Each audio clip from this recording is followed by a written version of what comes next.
देशमुख हत्या प्रकरणानंतर बीड जिल्ह्यातील पवन चक्क्यांचं अर्थकारण आता समोर आलंय।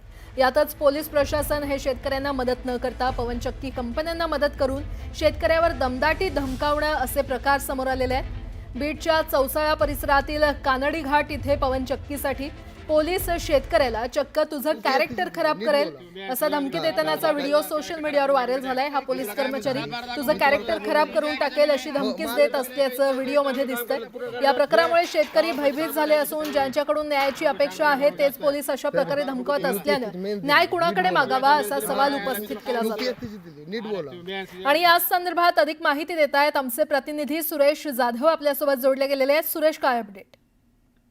पवन चक्कीच्या प्रकरणातून संतोष देशमुख हत्या प्रकरण समोर आलेलं होतं आणि त्यानंतर बीड जिल्ह्यात पवन चक्कीचं अर्थकारण देखील समोर आलं होतं। मात्र यात कुठेतरी प्रशासनाने शेतकऱ्याला मदत करण्यापेक्षा पवन चक्की कंपन्याला मदत करत असल्याचं देखील या व्हिडिओमधून देखील समोर येत आहे।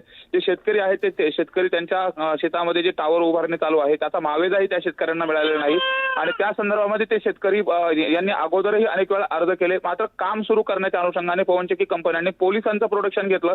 त्या ठिकाणी गेल्यानंतर तो पोलीस कर्मचारी कशा पद्धतीने धमकावतोय त्या व्हिडिओमध्ये देखील दिसतंय आणि तुझं कॅरेक्टर खराब करू, जो पुढचा शेतकऱ्याचा मुलगा आहे तो म्हणतो की मी MPSC ची प्री दिलेली आहे आणि मी तयारी करत आहे, त्यावेळेस त्याला धमकी देत असताना तू काही सांगू नको, तुझं कॅरेक्टर मी खराब करतो अशा पद्धतीची धमकी दिली जाते। यावरून नेमकं पोलीस प्रशासन हे शेतकऱ्यांसाठी काम करतायत का पवन चक्की कंपन्यांसाठी काम करतायत हा देखील सवाल उपस्थित होतो। यामधून संताप व्यक्त केला जातो आणि संबंधित जो कर्मचारी आहे त्याच्यावरती कारवाईची देखील मागणी केली जाते। एकंदरीत शेतकरी ज्यावेळेस एखाद्या न्यायाच्या अनुषंगाने पोलीस प्रशासनाकडे जात असेल त्यावेळेस मदत न करता कंपन्याला जी मदत केली जाते या अनुषंगाने संताप मोठ्या प्रमाणात व्यक्त केला जातोय। संबंधित कर्मचाऱ्यावरती आता कारवाई होणार का हे देखील पाहणं महत्त्वाचं असेल। बरं सुरेश, धन्यवाद या संपूर्ण माहितीसाठी।